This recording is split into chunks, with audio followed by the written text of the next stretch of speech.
그래도 이 꼴짜기까지 이렇게 오신 거 보니까 참 신심들은 그만 하신데 어떠세요? 오늘 올라오신 이 내용들을 조금 전에 좀 시끄럽긴 한데 이게 중생의 세계다 보니까 그냥 구설수도 있고 시비도 있고 저는 법호가 무자 문자 씁니다. 없을 무자 문자 그리고 이제 출가한 지는 한 45년 됐어요.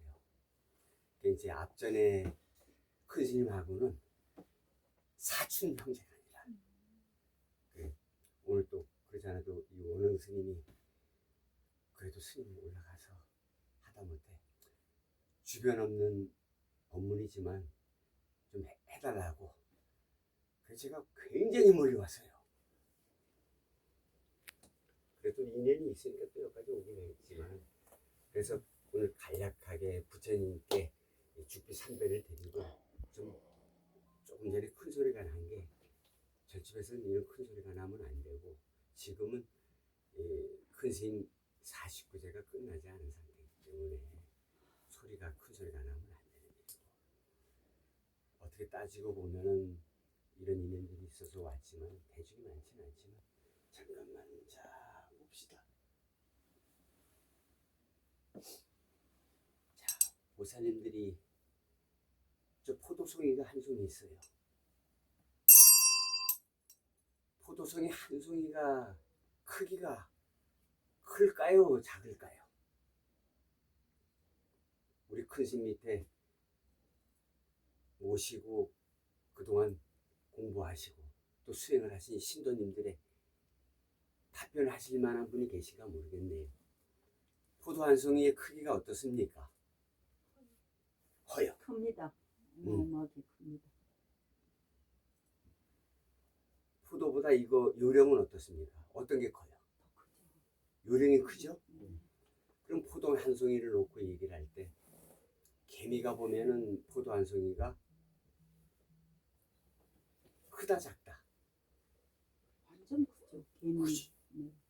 그러면 진리적으로 우리가 부처님 말씀대로 진리적으로 본다면은 일미신중 함시방 이 우주에 물 한 방울에 우주가 담겨 있다고 이야기하셨거든요. 근데 아까 개미가 보면은 포도가 큰데 코끼리가 보면은 작다 그래. 그러면 포도 한 송이가 크냐 작으냐? 자, 우리 신도님들 얘기를 한번 들어봅시다. 어때요? 큰 거는 영원히 커야 되고 작은 것은 영원히 작아야 되는데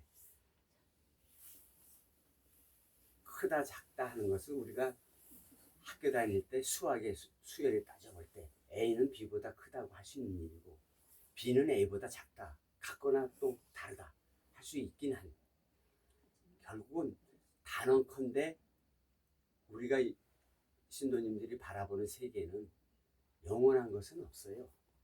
우리가 이 4대 육신이 명이 다 돼서 화장을 하고 나면 피와 수분은 증발해서 물로 돌아가고 우리 몸속에 따뜻한 기운은 불로 돌아가고 우리가 호흡하고 맥박이 뛰고 심장이 박동하는 것은 바람으로 돌아가고 뼈와 살은 썩어서 흙으로 돌아가고 우리 옛날 노인분들이 4대 육신 하는 그거예요. 지수 화풍 4대 육신이라.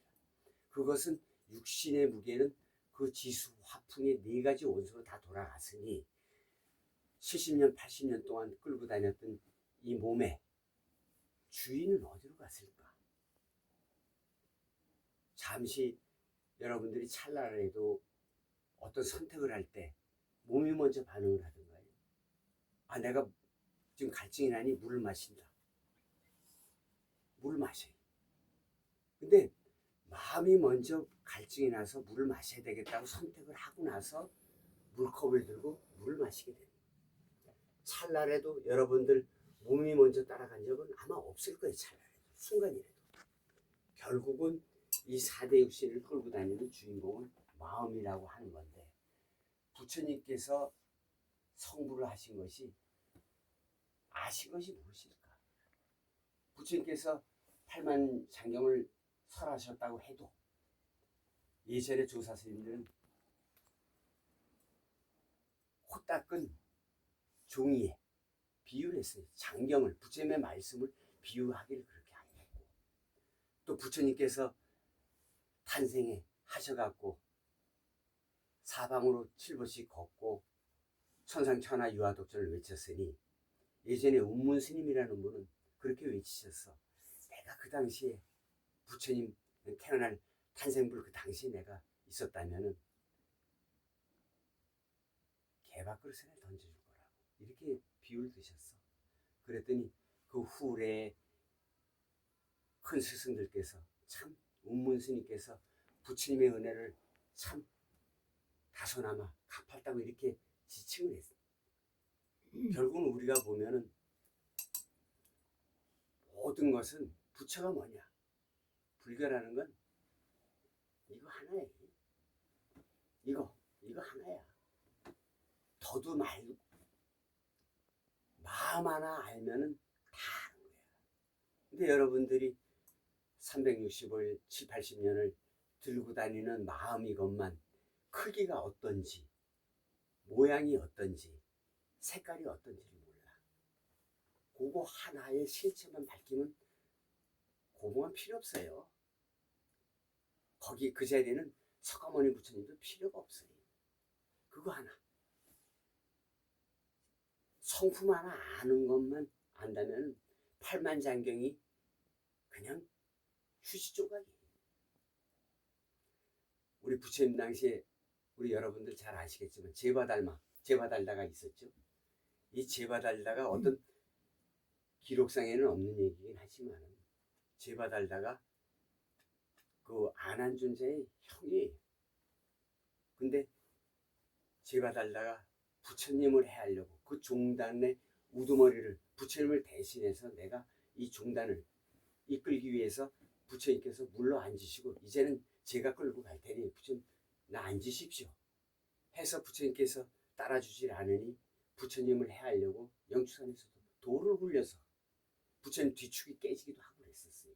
근데 부처님께서 그걸 몰라서 이 제바달다한테 종단을 맡겼다가는 뭐 어떻게 될 거를 뻔히 아니까 그 제바달다가 후에 떨어져서 다시 태어난 게 누구냐? 490여 년 이후에 태어난 게 바로 예수예요. 결국은 예수가 13살부터 27년 27살 때까지 그 10여 년간의 행적이 없어요. 성경에서는 광야에 계셨다고 이렇게 나와요. 광야에 계셨던 게 아니고 여러분들이 알고 있는 우리가 크리스마스 때 우리도 어려서 크리스마스에 하다못해 뭐라도 얻어먹으려고 가잖아요. 크리스마스 때. 거기 가면은 우리 그 뭐라 그래 동방박사 얘기하죠. 그 동방박사가 누구냐면은 동양과 서양으로 오고 가면서 무역을 하던 대상이야. 그 대상이 우리가 말하는 동방박사를 지칭해요. 그래서 그 동방박사라고 하는 그 상인들을 따라서 동서양을 오고 갈 때 예수가 그걸 따라가서 그 당시에 인도를 갔을 때 인도는 성지였어. 북인도에 용수보살이라는 분이 그때 그 당시에 계셨어. 성인으로. 그랬으면 예수가 쉽게 말하면 우리보다는 체력이나 정신력이나 모든 것들이 지능지수나 우리보다 월등히 높은 양반이야. 그러다 보니 용수보살의 법문을 듣고도 금방 어떤 깨달음이 있는 거야. 그래서 용수보살이 우리가 말하면 이제 신통력으로 숙명통으로 내다보니 이 예수가 전생에 제바달다의 후신이었다는 걸 용수보살께서 본 거야. 네 부처님 당시에 부처님을 하려고 무진 애를 썼었다. 이걸 알고는 그래서 그 밑에서 수행을 하고자 해서 예수가 수행을 했는데 나름대로는 아르마리가 좀 있었던 거예요. 그래서 그 당시에 예수가 중국까지 간 거예요. 중국에는 유학이 한참 흥황하고 육아의 말씀들이 성인의 말씀들이 많이 그러다 보니까 예수가 또 유교의 어떤 공자님이나 노자님의 말씀들을 접하게 된 거지. 그러면서 거기에서 우리가 말하면 주기도문 아시나요? 우리 신도님들 교회 다니는 분들 주기도문에 나오는 그 내용들이 따지고 보면 육아에서 인용해온 글귀들이 많아요. 말하자면 하늘에서 내린 것과 같이 땅에서 내린 이런 얘기들. 이게 육아의 경전에서 따온 것들이.